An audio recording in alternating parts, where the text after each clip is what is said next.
Hello students, I welcome you all to today's session. I hope all of you are doing good. So today's topic is neighborhood services. Learning topics: fire station, police station, market, bank, hospital, school, post office.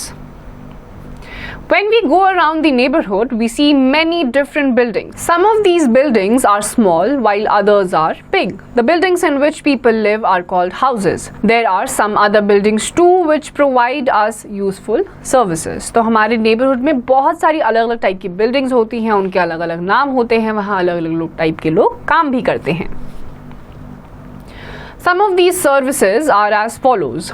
Fire station. A fire station provides us useful services. The firefighters work at the fire station. They are very brave men and women. They travel to the place on fire in a fire engine. They use tall ladders to rescue people and long hose pipes to put out raging fires. तो fire stations में fire fighters काम करते हैं, बहुत ही brave main and women साथ में काम करते हैं. कहीं पे भी आग लग जाती है तो इनको बुलाया जाता है. ये लंबी लंबी सीढ़ियों का और बड़ी बड़ी होस पाइप्स का जिसमें पानी होता है उसके इस्तेमाल से उस आग को बुझा देते हैं. Police station. In some neighborhoods there is a police station or police checkpost. The policemen maintain law and order in the neighborhood. They catch thieves, robbers and criminals. The traffic policemen control the traffic on the roads. तो आपके neighborhood में police stations या फिर police checkposts भी होते हैं जहाँ पे police officials मौजूद रहते हैं जो वहाँ के एरिया के लॉ एंड ऑर्डर को मेंटेन रखते हैं.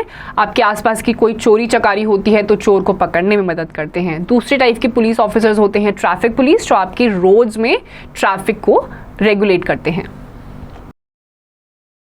Market. In every neighborhood there is a big or small market. There are different types of shops in a market. We buy vegetables, fruits, bread, butter, milk, shoes, toys, clothes, books and many other things from the market. तो आपके neighbourhood में market भी होती है जहाँ पे आपको vegetables, fruits, stationery, कपड़े, ऐसी ज़रूरतमंद की चीज़ें मिलती हैं.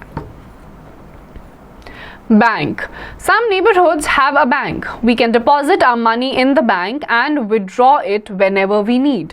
Our money remains safe in the bank. We also get some interest on our deposits.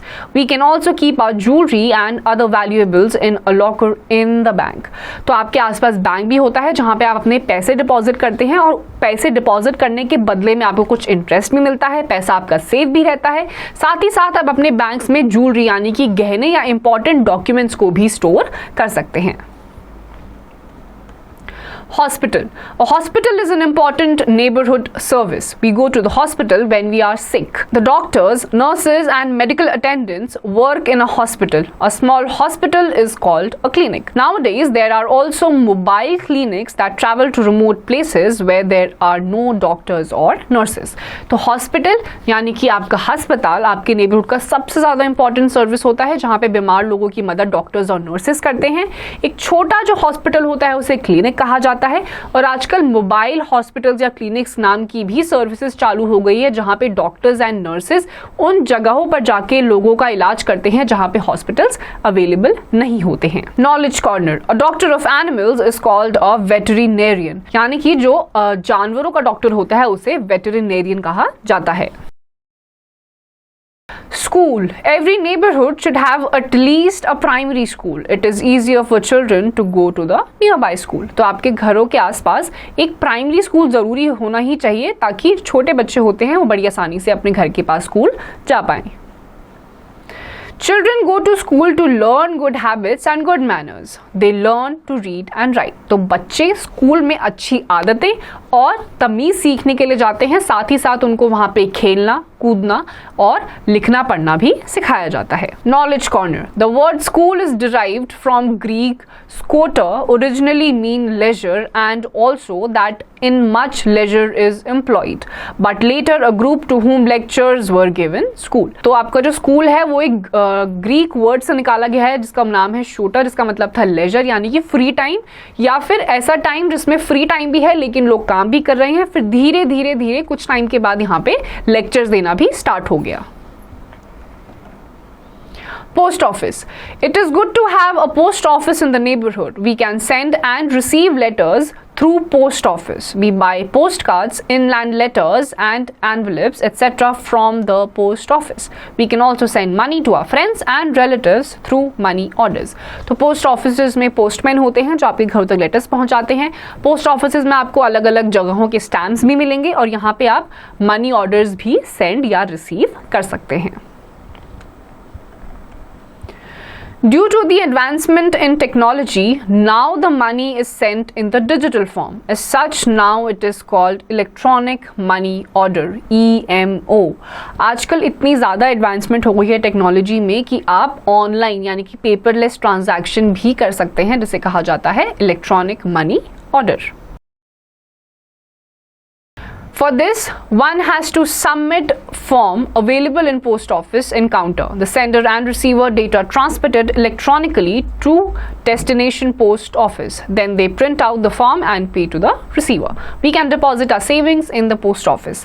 तो EMO यानी कि इलेक्ट्रॉनिक मनी ऑर्डर के लिए आपको एक फॉर्म सबमिट करना पड़ता है पोस्ट ऑफिस में, उसका प्रिंट आउट फिर रिसीविंग एंड पे निकाला जाता है और आपका मनी ऑर्डर सेंड या फिर रिसीव हो जाता है. Knowledge corner. The charges for EMO is ₹1 for every ₹20 or fraction. The maximum limit in a single form is 5,000. तो आपका जो EMO का फॉर्म होता है वो हर एक फ्रैक्शन के लिए ₹20 चार्ज करता है और ज़्यादातर इसका जो मैक्सिमम चार्ज आता है वो होता है 5,000. Now I know we see many different buildings when we go around the neighborhood. Many of such buildings provide us useful services. The firefighters use long hose pipes to put out raging fires. The policemen maintain law and order in the neighborhood. We buy many things from the market. We can keep our money and valuables safe in the bank. Every neighborhood should have at least a primary school. We can send and receive letters through post office. We go to the hospital when we are sick. तो आज हमने जाना कि हमारी neighbourhood में क्या क्या services होती हैं, जैसे कि आपका मार्केट हो गया जहाँ से आप चीज़ें खरीद सकते हैं, आपकी हॉस्पिटल्स हो गए जब बीमार होते हैं तो आप वहाँ जाते हैं, पोस्ट ऑफिस हो गए जहाँ पे आप लेटर्स को सेंड या रिसीव कर सकते हैं, मनी ऑर्डर्स भी भेज सकते हैं, अपने सेविंग्स को भी डिपॉजिट कर सकते हैं, आपके आसपास स्कूल्स होते हैं, हॉस्पिटल्स होते हैं. तो ये सारी चीज़ें हमने आज जानी. इसकी जितनी भी एक्सरसाइजेस हैं स्टूडेंट्स वो आपको खुद करनी है.